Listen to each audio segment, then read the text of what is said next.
Hey, what did you do? Oh, you duck out to do a horror documentary for an entire month and now it's all, what did you do? What did you do? Well, I'll have you know that I've done nothing wrong and I don't even know what you're referring to. We're floating in space, you tit. Why are we floating in space? Well, we aren't really floating in space. The theater, you know what I mean. The theater is floating in space. What did you do? Whoa, settle down, Chief. That wasn't me. I had nothing to do with it. Oh no? No, of course not. It was the Dredge. I'm sorry, the who? The Dredge. You know, malevolent alien race made of pure energy intent on seeing the destruction of mankind for no reason whatsoever. Lanky blue aliens, death to humans. You know what I'm talking about. Oh, we are getting dangerously close to a straight-up rip-off of Mystery Science Theater 3000. Is this a permanent development? Are we in space forever now? Oh, probably. Unless someone developed an advanced planet-building spaceship that somehow escaped the destruction of Earth. Are you high or something? Yes.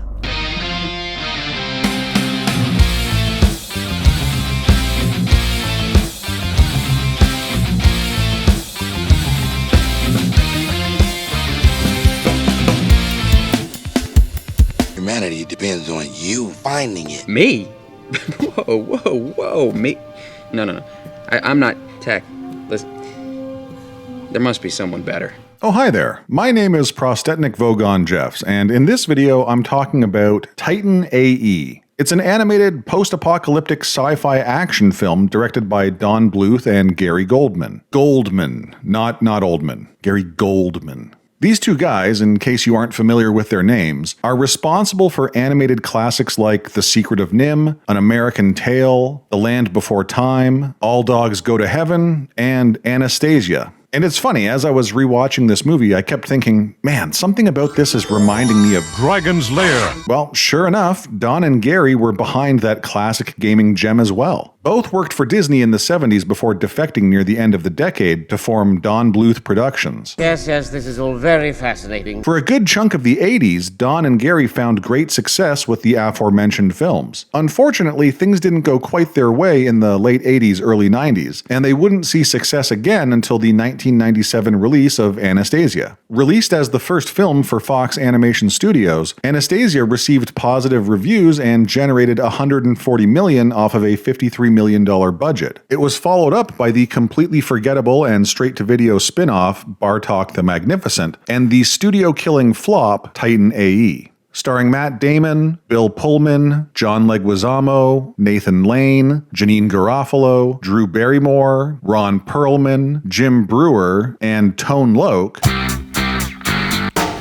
Titan A.E. had all the makings of a top-notch animated feature. Well, almost all the makings. Almost.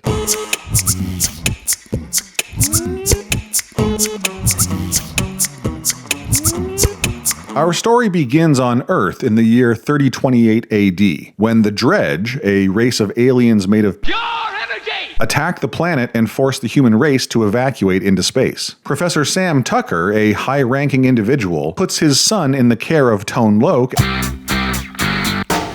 after giving him a ring MacGuffin that will clearly be important later in the movie. Take this. As long as you wear it, there's hope. As his son, Kale, is launched into space, Sam makes his way to an underground facility and boards a giant spaceship called Titan. The Dredge blast Earth to smithereens as Titan escapes into deep space. Yeah, get it? Titan A.E., Titan After Earth? Yeah, there we go. 15 years later, Kale, the character, not the leafy green vegetable, is working as a space salvage scrapper or something like that. He's grown to hate his father for abandoning him. Fair enough. Kale then meets Corso, captain of the Valkyrie, after getting into an altercation with a couple of alien bullies who don't take kindly to uppity humans. Corso wants Kale to join him on a mission to save humanity. I want you to give up everything you have to join the mission where you'll face terror and torture and possibly gruesome death. But the young scrapyard worker isn't interested. Moments later, Corso's pilot, Akima, notifies her captain that the Dredge are approaching their position. Corso speeds things along by revealing that he worked on the Titan project with Kale's father. Give it to me. Hey, give it back! He plays around with the golden ring Kale got from his father before Earth was blown up and reveals its true purpose. It's a map! A map to the Titan. Just then, the dredge burst in and a blaster fight breaks out. Corso and Kale escape but are pursued relentlessly by the energy aliens. They race through the salvage station, fighting off their pursuers and eventually gaining access to a vehicle that helps them make their way out of the facility. Stranded in space outside of the salvage station, Kale and Corso are rescued by Akima and the strange crew of the Valkyrie. Kale meets Corso's first mate, Preed, munitions officer Stith, and chief scientist Goon. Take a look at this. It's a map. Can you read it? Can I read it? Who determines that their next destination is the planet of Sesharim. Why? Because map. Arriving on Sesharim, Kale and the crew of the Valkyrie are greeted by the Gowl, a race of red bat creatures who help decipher the map. He must have been here, standing here. Right here. Who? My father. Surprising absolutely no one other than the characters in this movie, the dredge show up and start attacking. Everyone scatters, and the intrepid adventurers attempt to get back to their ship. In their race through the hazardous explosive flora of Sesharim, Kale and Akima are abducted by their pursuers. Our only chance to locate them is to track Akima. And later, aboard the dredge mothership, Kale's hand map is copied and Akima is jettisoned into space so that her character can still be around later in the story. Seriously, what the hell? The dredge are all about eliminating the human race, but instead of shooting Akima or just phasing her through the ship to suffocate in space, they put her in a pod and launch her halfway across the galaxy? Why? Why? Oh, because we need to have a scene ripped straight from Return of the Jedi to fill some time? I need a new slave rather badly. Stop visiting, worm! Gotcha. Makes perfect sense. Corso and his crew fight their way into a trade station to save Akima, whose space pod has been salvaged between scenes. And back on the dredge mothership, Kale discovers that he can escape his energy prison with his index fingers. Oh, okay, fine. I mean, I guess since we're already amping the bullshit up to 11, we might as well give him the ability to pilot a dredge spaceship using the same technique. Kale leaves the dredge mothership and miraculously makes his way back to the Valkyrie, where he shares an awkward moment with Akima. And after spouting some nonsensical gibberish, The distal phalangeal meridian. Past outer quadrant. Goon determines that the Titan is hidden within the ice rings of Tigran, so off they go. Along the way, even though they're racing against an advanced alien species made of pure energy, Corso decides to let Kale go for a joyride with a bunch of translucent space stingrays. For 2.5 minutes. 2.5 minutes of pure pointlessness, just so that we can have a touching moment to remind the viewer that Kale has a conflicted relationship with his father. Thank you for trying to find me. Your father was a great man, Kale. He would have been proud of you. You know, I miss him. The Valkyrie docks at New Bangkok, a drifter colony full of human refugees, in order to restock before heading further into deep space. Kale and Akima bond over memories of Earth, but during their starry-eyed flirtation, they overhear Corso talking to the dredge queen. We had a deal, right? Ooh. You see, he's made a deal with the malicious aliens to hand over the Titan's location in order to get rich. Going somewhere? And Preed is in on the whole scheme too. Hey, you're still here. That's awesome. But listen, if you're enjoying this video, do me a solid and like, subscribe, and share. It's the only way to stop the approaching Vogon invasion and their onslaught of brain-liquefying poetry. There is, however, no amount of liking, subscribing, or sharing that will save you from my brain-liquefying poetry. After a brief confrontation with their traitorous colleagues, Kale and Akima give them the slip and make their way off of the Valkyrie. Akima is shot during their escape, and the crew of the Valkyrie, bullied into compliance by Corso, head out to find Titan. You got a problem with that? No. The residents of New Bangkok assist Akima with her blaster wound, but it turns out that all she needs is rest, because laser blasts apparently don't do any damage whatsoever. Oh, I'm not kidding. How long was I out? Not long. A few hours. After a few hours of rest, Akima is back in action and Kale has a plan to take on Corso. They're going to fix up a dilapidated ship that hasn't been used in years and get to the ice rings of Tigran before the Valkyrie, which is kind of like saying you're going to slap a coat of paint on an AMC Pacer and have it win the Indy 500. Now, obviously the plan works because the plot demands it. Kale and Akima catch up with the Valkyrie, which has been slowed substantially by the dangerous ice fields concealing the location of Titan. Corso decides to follow Kale and Akima through the ice fields, and a dangerous game of cat and mouse begins. Both crews have difficulty navigating the giant ice crystals, but Akima manages to outmaneuver her former captain and stumbles upon the dormant Titan spaceship in the process. They board the ship and discover that it's a repository of DNA from various Earth creatures. These are animals. Or they will be. It's an Ark. The Titan is a giant space Noah's Ark. Kale uses the ring his father gave him to activate the space Ark as Corso and his crew dock and board in hot pursuit. Those two are becoming a problem. We need to take care of it. Preed tries to blow up Stith and Goon for getting a little too nosy as the dredge approach the ice rings of Tigran. As all of this is going down, a hologram of Kale's dad appears and apologizes to the young adventurer for being dead or whatever. Kale's dad explains that the Titan spaceship is capable of creating a new planet. The ring is the key to initiating the process, which, wait, hold on a second. What? So you're telling me that this guy helped build a massive space Noah's Ark to save humanity and pretty much every species living on Earth, and then gave the key to his kid for no f***ing reason whatsoever? I mean, what if the ship Kale was on was destroyed? What if he lost the ring? What are we even talking about here? This is insane. Oh, and the cherry on top is that the Titan Ark can't even operate as intended because it used up all of its energy escaping from Earth. Oh my god, that's a pretty gigantic design flaw, Chet. Just out of curiosity, did we have a plan B? Okay, we'll come back to this massive plot hole in a second. Corso interrupts Kale's tender reunion with his hologram dad and immediately gets double-crossed by Preed. Captain, if you'll relieve yourself of your firearm. A fight breaks out, Corso snaps Preed's neck, the dredge start attacking, Kale figures out that he can power the Titan Ark by using dredge energy, but of course he needs to fix something first. I can fix this. I need to get outside. Can you and Stith cover me? I just need a little time. Akima and Stith try to fend off the alien onslaught. Corso has a change of heart and sacrifices himself to help fix the doohickey that needs fixin', which is totally in line with his character behavior from the third act of the movie. And Kale activates the Titan systems, wiping out the dredge in the process and generating an entire planet in the span of a few minutes. This is bullshit. I think I'll call it Bob. You can't call it Planet Bob. And everyone lives happily ever after on Planet Bob. Man, this is some bullshit.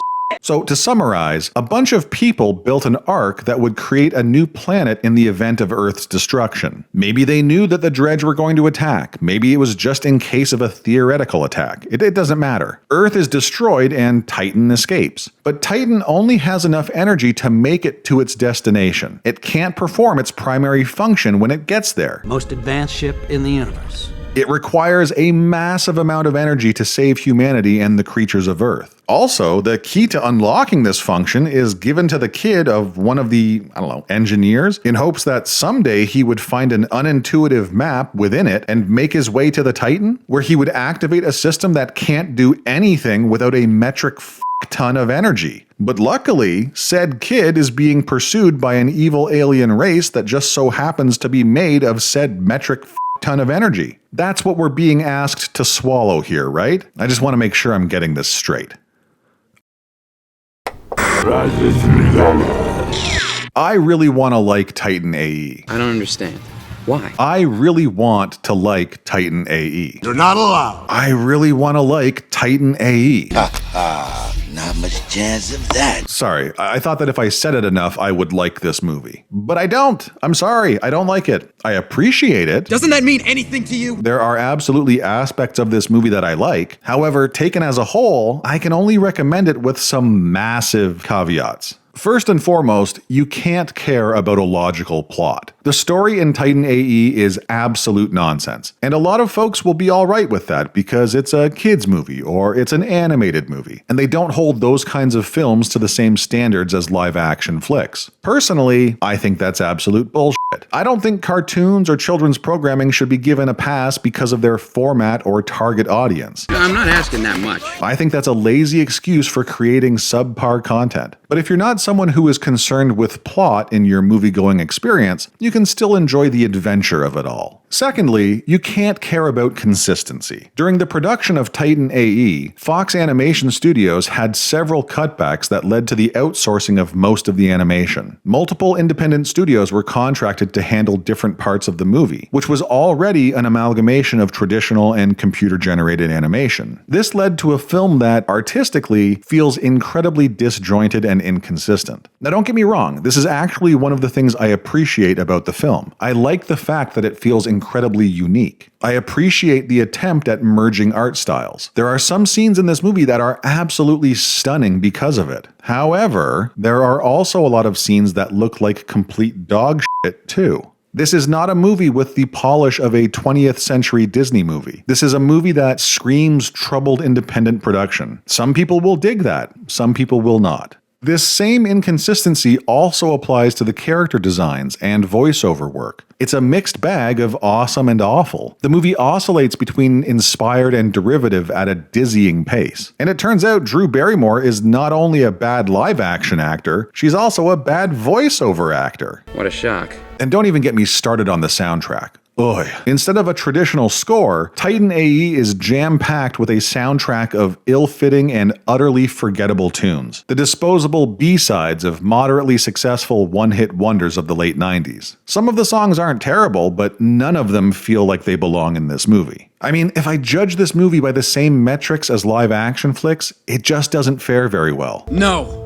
I don't believe that. In terms of technical proficiency, it does some innovative things, but it's one of the weakest of Bluth and Goldman's movies. It's fairly derivative and the world building isn't particularly strong. Character development is paper thin. The plot is garbage. The story pace is inconsistent. The antagonists, the Dredge, Corso, and Preed, are so one-dimensional it hurts. Eliminate the human species. Okay, but why? Because they're afraid of what humans will become? Which is what? A species of pure energy beings that roam the galaxy, destroying entire civilizations? Come on. Now, because of all this, you might be thinking that I hate this movie, but I don't. I should despise it, but I don't. I'm just disappointed in it. A talented cast of voice actors, a strong creative team, a big budget, and they still couldn't pull it off. The entire time I was rewatching this movie, I kept thinking that it belonged in the cutscenes of a 90s PC video game, or that it could have been the 3-part pilot episode of an obscure Saturday morning cartoon series.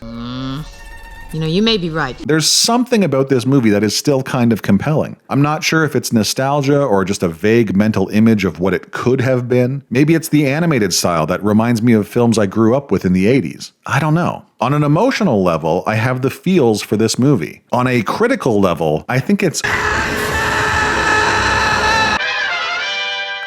Titan A.E. wasn't the first movie to blend CGI and traditional animation. Disney was doing that a decade previous, and I'm sure there are earlier examples. But it's still one of the most prominent early films to do this, and as such, is a historically significant landmark in animation. It deserves some credit for that, and for being a generally fun and lighthearted cinematic experience. Am I gonna tell everyone I know or meet that they need to go out and watch it? No. Sorry, I just can't do that. What I will do is encourage folks to check out Bluth and Goldman's early 80s films, The Secret of Nim in particular. Those animated features hold up remarkably well. So you're ending your review for Titan A.E. with a recommendation for an entirely different movie? Pretty much, yeah.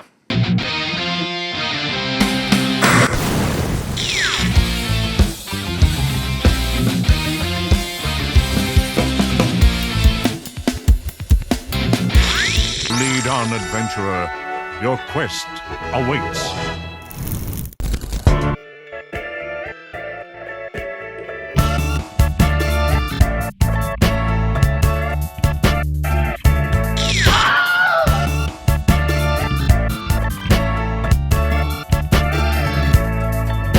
Wow!